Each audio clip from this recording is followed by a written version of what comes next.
Halo para pendengar, dimanapun kalian berada.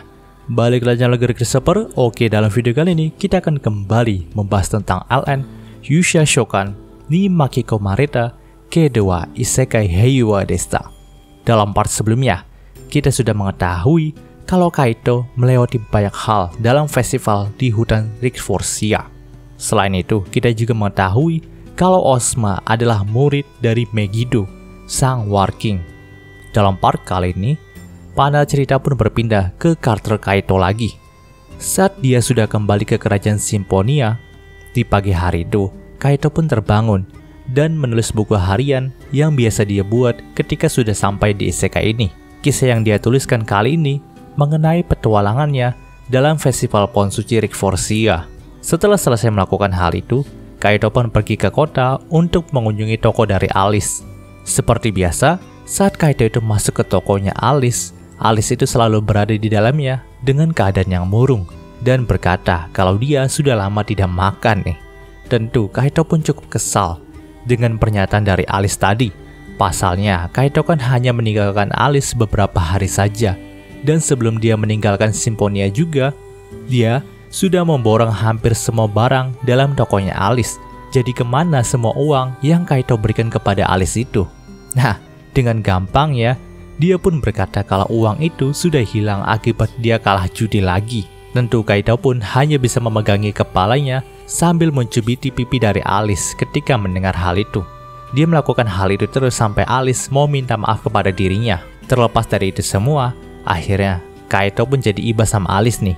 Maka dari itu, dia pun berkata kalau setelah melihat-lihat barang Alice sebentar, dia itu akan mentraktir Alice makan di suatu kedai. Karena memang nampaknya toko Alice juga sudah mengalami banyak perubahan nih. Makin banyak saja pakaian dan perlengkapan bagus yang bisa memikat hati Kaito buat membelinya.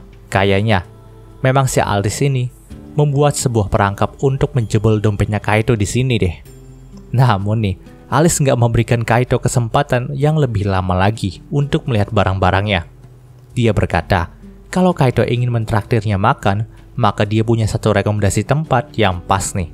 Di sini, Alice itu langsung mengeluarkan sebuah alat teleportasi besar dan memegang tangan Kaito. Secara otomatis, mereka pun langsung terteleportasi ke tengah kota yang tidak dikenali sama Kaito. Tapi saat itu dengan riangnya, Alice pun berkata kepada Kaito, "Selamat datang di kerajaan Alclesia, tepatnya di kota Alexandria." Mendengarkan hal itu, Kaito pun kembali mencubiti pipi dari Alice nih. Pasalnya dia memang mentraktir Alice itu untuk makan, tapi bukan di kerajaan lain juga gitu. Terlepas dari itu semua, karena mereka udah di sini, akhirnya Kaito dan Alice pun mulai berjalan-jalan di sekitar kota Alexandria nih. Dan tidak seperti ibu kota kerajaan Symphonia, nampaknya kerajaan ini tidak memiliki tanaman hijau yang banyak. Dan hal itu juga dibetulkan sama Alice. Tepatnya, kerajaan ini berada di sebelah utara dunia manusia, di mana iklim yang ada di sini cukup dingin teman-teman. Maka dari itu, tidak banyak tumbuhan hijau yang ada di sini. Sebaliknya, karena kerajaan ini diberkahi sama Dragon King, banyak sekali teknologi yang super canggih di sini. Lalu kerajaan ini juga terkenal dengan hasil tambangnya. Mendengarkan penjelasan dari Alice, membuat Kaito jadi sadar nih, kalau memang setiap orang yang lewat dalam kota ini selalu memakai pakaian yang cukup tebal. Apa memang cuaca di sini itu sedingin itu ya? Karena sekarang Kaito juga memakai jaket yang biasa dipakai, tapi hawa dinginnya itu tidak terlalu dirasakan sama Kaito. Nah, tepat setelah memikirkan hal itu, Shiro pun memberi telepati kepada Kaito nih. Kalau memang nih Kaito tidak kedinginan, itu dikarenakan berkah yang diberikan. Maka dari itu, Shiro juga meminta pujian kepada Kaito nih. Mendengarkan hal itu, Kaito pun hanya bisa tersenyum dan berterima kasih atas berkah yang Shiro berikan. Nah, setelah mereka berjalan-jalan lebih jauh dalam kota, mereka berdua pun tepat berhenti di sebuah kolosium besar yang bertuliskan Monster Race. Melihat hal itu, Kaito pun tanya tempat apakah ini. Dengan senyuman di wajahnya, Alice pun berkata kalau yang ada di hadapan Kaito sekarang ini adalah surga dunia, di mana para monster itu beradu kecepatan mereka demi melipat gandakan uang yang kita pertaruhkan. Tentu Kaito pun kembali mencubiti pipi dari Alice nih. Karena yang mereka datangi sekarang itu bukanlah tempat buat makan, tapi malah sarang judi teman-teman. Nah, di sini Alice pun memohon kepada Kaito untuk masuk dan mengikuti balapan monster ini. Karena memang sebenarnya dia masih punya uang tabungan hasil kerjaan yang dia terima untuk dipertaruhkan nih. Mendengarkan hal itu, Kaito pun mengerutkan keningnya. Karena memang bukannya buat beli makanan, si Alice ini malah menggunakan uang yang dia terima untuk main judi lagi. Tapi nampaknya Kaito juga nggak terlalu bisa memaksa Alice untuk berhenti judi gitu aja. Maka dari itu, mereka pun buat taruhan. Mereka berdua akan berduel dalam judi balapan monster ini. Bila Kaito itu menang, maka Alice harus menuruti perkataannya. Bila Alice itu menang, maka Kaito harus terus mentraktir Alice makan. Mereka pun setuju dengan taruhan itu. Maka dari itu, mereka berdua pun mengikuti serangkaian judi yang ada di sana. Saat itu, ada 10 balapan yang akan mereka ikuti. Dan dari 10 balapan itu tertera makhluk yang diunggulkan untuk masing-masing lombanya. Kalau orang normal yang seperti Alice, pastinya dia itu akan mempertaruhkan uangnya untuk monster yang diunggulkan tadi. Contohnya balapan pertama ini, monster yang diunggulkan adalah Grapple Wolf dan Wind Jaguar. Tapi anehnya, Kaito tuh malah masang uangnya untuk makhluk yang tidak diunggulkan seperti Funny Rabbit. Itu adalah kelinci berukuran 2 meter dan tidak memiliki kecepatan yang bagus. Tentu saja bila mana kelinci itu menang, maka kelipatan uang yang akan diberikan juga sangat besar. Tapi rasanya tidak mungkin kelinci itu bisa mengalahkan lari dari seekor serigala ataupun jaguar, teman-teman. Nah, anehnya memang alam semesta itu selalu memihak kepada Kaito. Sejak perlombaan pertama itu baru dimulai, sang Funny Rabbit langsung tancap gas lari gitu aja dengan sangat cepat. Hingga akhirnya, dialah yang memenangkan balapan tadi. Tentu Kaito pun menang besar karena Funny Rabbit-nya itu menang. Tapi di sini, Alice itu masih menganggapnya sebagai keberuntungan pemula saja. Nah, ternyata hasil yang sama pun terjadi di setiap pertandingan-pertandingan berikutnya. Setiap monster lemah yang dipilih sama Kaito itu selalu memenangkan balapannya, teman-teman. Membuat Alice itu jadi kena mental, tapi di sini dia masih belum menyerah. Dia pun berkata kepada Kaito nih, kalau pertandingan selanjutnya adalah pertandingan antara monster kelas berat, yang mana nantinya akan dilombakan adalah monster-monster legendaris dari dunia ini. Benar saja, saat itu ada Red Dragon, Fenrir, dan beberapa monster berbahaya lainnya yang ada di sana. Namun ada satu hal yang menarik nih, saat itu juga ada bayi Behemoth yang ikut berpartisipasi. Ya, Behemoth adalah monster legendaris yang mungkin kekuatannya bisa mencapai dewa. Alice juga berkata, kalau Behemoth dulunya adalah hewan penguasa daratan, bersama dengan Nidhogg yang menguasai langit. Mereka adalah hewan yang benar-benar sangat langka. Maka dari itu, cukup beruntung bagi Alice dan Kaito bisa melihat salah satu dari kedua monster ini. Nah, anehnya Kaito itu bisa merasakan kalau sedari tadi Behemoth bayi itu sedang melihat ke arahnya. Dia juga bisa merasakan kalau nampaknya monster itu merasa tidak ingin berada di Kolosium ini. Namun, dia tidak memberitahukannya kepada Alice. Terlepas dari itu semua, Kaito dan Alice pun pergi menuju loket tiket nih, dan hendak mempertaruhkan uangnya lagi. Tapi saat itu Kaito juga melihat sebuah angka di pinggir papan yang bertuliskan hewan langka tadi. Menurut Alice, itu adalah sebuah harga yang harus dibayar bila mana Kaito ingin membeli hewan tadi. Dan kalian tahu harga untuk Behemoth tadi adalah 300 koin emas putih atau setara dengan 3 miliar yen. Tentu Kaito pun tidak punya uang sebanyak itu untuk menebus sang Behemoth. Tapi rasanya perasaan Behemoth tadi terus menghantui hati dari Kaito. Dia tidak tega melihat Behemoth itu terus berada di Kolosium ini. Mungkin saja bila dia memohon kepada Lilia, maka Lilia bisa mempersilahkan Kaito untuk memelihara Behemoth ini. Tapi masalahnya, dia tidak tahu dari mana dia bisa mendapatkan 300 koin emas putih. Sementara yang dimilikinya saat ini hanyalah 2 koin emas putih saja. Nah, nampaknya si Alice itu sudah bisa membaca pikiran dari Kaito deh. Maka dari itu, dia menepuk pundak dari Kaito dan berkata, kalau Kaito ingin membeli Behemoth itu, maka Kaito bisa mendapatkan uangnya dengan bertaruh lagi. Apakah Kaito lupa kalau ini adalah tempat di mana mereka bisa melipat gandakan uang? Ya, Kaito pun tersadar dengan perkataan Alice tadi. Dan setelah menghitung kesempatan, dia juga tahu nih kalau dia mempertaruhkan 2 koin emas putihnya pada Behemoth ini, dan jika dia menang, maka Kaito bisa membeli Behemoth itu. Makanya Kaito pun mempertaruhkan semua uang berharganya itu kepada sang Behemoth. Nah, benar saja nih, walaupun Behemoth bayi itu adalah monster yang tidak diunggulkan, lagi-lagi keberuntungan dari Kaito menyertainya. Di sini Behemoth itu nggak terlalu cepat dalam berlari, tapi dia bisa mengalahkan setiap pesaing dari lombanya dengan kekuatan. Alice juga sempat berkomentar nih, kalau memang sedari tadi dia merasa kalau Behemoth yang dipilih sama Kaito itu sedikit berbeda teman-teman. Alice itu ingat kalau biasanya Behemoth memiliki tanduk yang berwarna merah, tapi kenapa bayi Behemoth yang satu ini malah memiliki tanduk yang berwarna hitam ya? Nah, setelah melihat kemampuan Behemoth itu, Alice pun sadar kalau Behemoth yang dipilih sama Kaito ini pastinya adalah individu spesial. Ya, ingat, dalam dunia ini ada konsep di mana monster yang dianggap sebagai individu spesial teman-teman. Itu adalah monster yang paling kuat di antara spesiesnya. Maka dari itu walaupun masih bayi, Behemoth yang dipilih sama Kaito ini bisa mengalahkan Red Dragon yang ada di sana. Bahkan saat itu juga, Behemoth yang dipilih sama Kaito bisa mengeluarkan semburan petir hitam yang disebut kilat menusuk surga dari mulutnya untuk menumbangkan Fenrir nih, monster yang paling diunggulkan dalam lomba kali ini, menjadikan sang Behemoth sebagai pemenangnya. Setelah pertandingan itu selesai, Kaito pun langsung menebus sang Behemoth dengan harga 280 koin emas putih. Karena sang pemilik dari Colosseum ini nampak mengenal reputasi dari Kaito yang dekat dengan beberapa dewa dari alam iblis.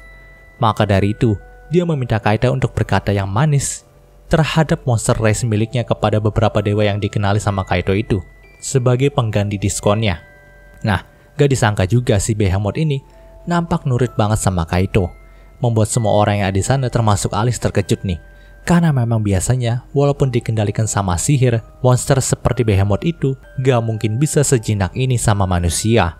Tapi karena sekarang, yang menjadi tuannya adalah Kaito, Alice pun gak bisa berkata apapun lagi nih.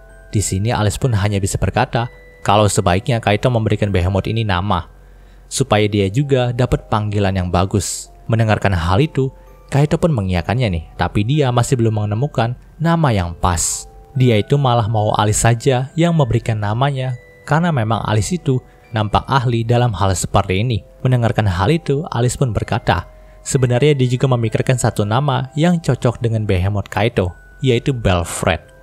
Itu adalah ejaan lama dari bahasa dunia ini yang sudah tidak digunakan lagi. Tapi Belfred sendiri memiliki arti sebagai petir hitam yang cukup menggambarkan Behemoth ini sendiri. Dan nampaknya si Kaito juga setuju nih buat menggunakan nama itu untuk peliharaan barunya. Nah, pas mereka mau berkeliling kota Alexandria lagi, Kaito dan Alice itu dihadang oleh beberapa kesatria dari kerajaan Arclesia. Salah satu dari mereka pun memperkenalkan dirinya sebagai Brett, kapten dari penjaga istana Alcresia. Di sini, Brett berkata kalau raja dari Alcresia ini telah mendengar Kaito datang ke sini, maka dari itu sang raja ingin mengundang Kaito ke tempatnya. Lagi pula, sang raja juga sudah lama tidak bertemu dengan Kaito lagi. Dia ingin melihat wajah dari Kaito.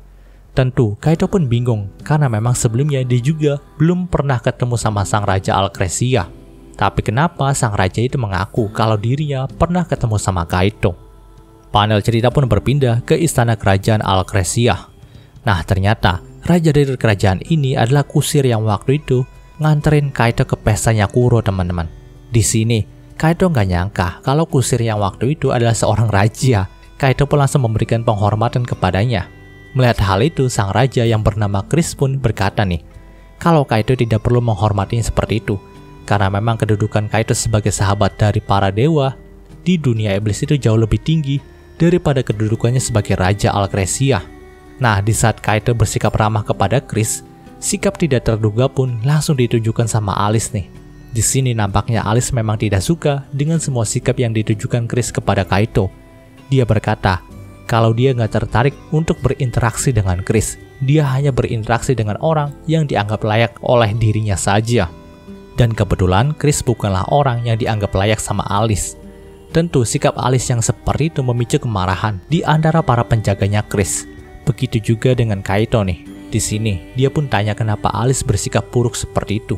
Mendengarkan kata-kata dari Kaito, Alice pun menjawab nih, kalau semua sikap baik dari Chris di depan Kaito itu cuma semata-mata untuk menguntungkan dirinya saja. Chris itu punya motif tersembunyi di balik sikapnya kepada Kaito. Itulah yang tidak disukai sama Alice. Lalu Alice juga mengeluarkan pisau dan melemparkannya ke sudut ruangan nih. Nah, ternyata dalam sudut ruangan tadi ada beberapa ninja yang katanya sudah mengikuti mereka sejak dari awal masuk istana. Nah, dikatakan, si Chris juga nggak mau mengetahui soal para ninja itu, karena memang itu bukanlah anak buahnya, tapi sepertinya mereka diperintahkan oleh para bangsawan kerajaan ini untuk melindungi Chris dari bayang-bayang deh. Jadi di sini dia pun meminta maaf untuk ketidaknyamanan ini. Mendengarkan hal itu, Alice pun gak mau tahu nih, kalau saja nantinya Kaito akan tetap dalam bahaya, maka Alice sendiri gak akan membiarkan Chris bisa hidup dengan tenang. Lalu untuk kompensasinya, Alice juga langsung meminta Chris untuk menyiapkan makan malam mewah bagi mereka berdua nih. Mendengarkan hal itu, Kaito pun berkata nih, kalau nampaknya sejak awal Alice itu memang mengincar makan malamnya saja ya.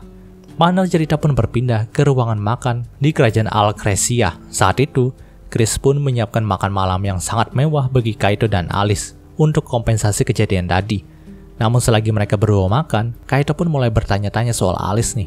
Bagaimana Alice itu bisa mengetahui posisi dari para ninja yang tadi? Bagaimana Alice itu bisa memberikan rasa intimidasi kepada Chris dan para anak buahnya saat di ruangan tahta tadi? Ya, walaupun Kaito menganggap Alice sebagai temannya, tapi nampaknya masih banyak hal yang belum diketahui oleh Kaito tentang Alice. Nah, setelah selesai makan malam, si Kaito itu diundang secara pribadi ke kamarnya Chris nih untuk berbicara sejenak. Tentu, Kaito pun kaget dong, kenapa si Chris itu mengundang dirinya buat ngobrol malam-malam di kamarnya lagi. Dan tepat saat Kaito itu membuka pintu kamar dari Chris, ternyata dia itu lagi ganti baju teman-teman. Namun, gak disangka, si Chris itu ternyata cewek teman-teman. Saat Kaito lihat bodinya, dia juga lihat 2 gunung tegak di badannya Chris. Nice. Tentu, Kaito pun langsung keluar lagi dari kamar itu dan meminta maaf kepada Chris nih. Di sini Chris pun memaklumi hal itu dan berkata kalau sebenarnya dia juga sengaja melakukan hal ini. Karena barangkali aja, Kaito itu tertarik buat ngapa-ngapain dirinya. Terus mereka berdua nikah, maka hal itu udah jadi keuntungan besar bagi dirinya dan kerajaan ini. Mendengarkan perkataan belak-belakan itu, Kaito pun jadi tahu nih, kalau memang Chris memikirkan pemikiran yang ekstrim sebagai penguasa. Jika Chris itu memiliki hubungan spesial dengan Kaito, maka hal itu juga bisa jadi keuntungan bagi kerajaannya. Karena memang si babang kita Kaito ini kan punya koneksi yang kuat sama Underworld King, World King, dan juga Dead King. Selain itu, kerajaan ini juga punya kerjasama yang bagus dengan Dragon King. Maka dari itu mendapatkan perlindungan 4 dari 6 Raja Dunia Iblis merupakan keuntungan besar bagi kerajaan Alcresia. Tentu, Kaito pun lagi-lagi mengelus dada karena pemikiran Chris yang se-ekstrem itu. Tapi terlepas dari itu semua, Chris pun langsung memulai pembicaranya dengan Kaito nih. Di sini, Chris berkata kalau nampaknya ada yang memberikan kabar palsu tentang Kaito nih. Dan kejadian di mana para ninja yang mengikuti Kaito dan Alice adalah salah satu dampaknya. Ya, para bangsawan kerajaan ini nampaknya sudah terkena beberapa informasi hoaks tentang Kaito ini. Maka dari itu, mereka mengirimkan para ninja tadi untuk mengawasi Kaito. Itulah yang ingin dia sampaikan kepada Kaito saat ini. Setelah pembicaraan mereka selesai, Kaito pun langsung kembali ke kamarnya untuk beristirahat. Namun keesokan harinya, entah kenapa, saat pagi-pagi buta, Chris itu udah di hadapannya Kaito dan membangunkannya. Dia juga membawa Kaito ke sebuah bukit untuk berbicara lagi dengannya. Chris berkata kalau ini adalah lanjutan pembicaraan mereka yang tadi malam. Chris itu telah mendapatkan sebuah informasi lagi nih, kalau nampaknya yang membuat informasi palsu tentang Kaito adalah Phantasmal King. Bisa dibilang Phantasmal King adalah raja terkuat dari 6 raja dunia iblis, tapi bukan karena kekuatan yang dia miliki, melainkan banyaknya pengikut yang dia miliki. Bahkan menurut Chris, kemungkinan besar banyak sekali orang yang ada di kerajaannya ini sudah menjadi pengikut dari Phantasmal King. Maka dari itu, dia khawatir kalau dia menyebutkan nama Phantasmal King tadi malam, ada yang akan mendengar pembicaraan mereka. Maka dari itu dia memilih tempat seperti ini untuk membicarakannya. Setelah itu si Chris juga sempat menyinggung soal Alice nih. Chris berkata kalau sebaiknya Kaito jangan terlalu dekat sama Alice, karena bisa jadi Alice adalah orang dari sisi yang lain. Nah, masih belum dijelaskan nih, apa maksud Chris di sini dengan pernyataan orang dari sisi yang lain gitu. Tapi nampaknya Chris sudah menyimpulkan kalau Alice adalah individu yang berbahaya. Bisa saja dia adalah seorang pembunuh yang sudah berlumuran darah. Dan ada kemungkinan di masa depan nanti Alice juga bisa mengkhianati Kaito. Nah, alih-alih mendengarkan Chris, di sini Kaito pun berkata kalau dia akan tetap berteman dengan Alice. Dia tidak akan menjauhi Alice dengan alasan seperti itu.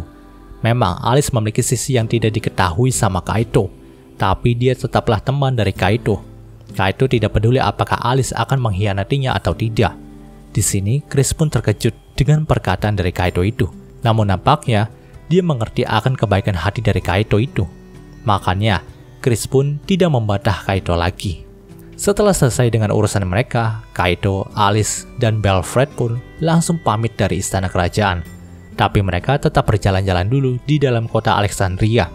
Nah, pas mereka jalan-jalan, sikap Alice pun sedikit berbeda nih. Bahkan dia juga berkata, kalau kali ini dialah yang akan mentraktir Kaito, karena memang dia adalah teman dari Kaito. Alice pun mengatakan hal itu dengan senyuman di wajahnya. Mendengarkan hal itu, Kaito pun langsung tersenyum dan mengiyakannya juga nih. Tapi di sini perasaan senang dari Alice pun langsung berubah ketika dia melihat Belfred telah memakan banyak sekali sate tusuk daging dengan sekali hap saja. Tentu Alice pun akan bangkrut bila mana dia membayar semua sate yang dimakan sama Belfred tadi. Maka dari itu Kaito lah yang tetap membayarkan makanan mereka pada hari ini. Dan cerita di part ini pun berakhir. Oke, begitu pembahasan dari Yusha Shokan-nya kali ini. Jika kalian suka video ini, jangan lupa untuk like, komen, dan subscribe, dan juga share agar gue lebih semangat lagi dalam membuat video dalam channel ini.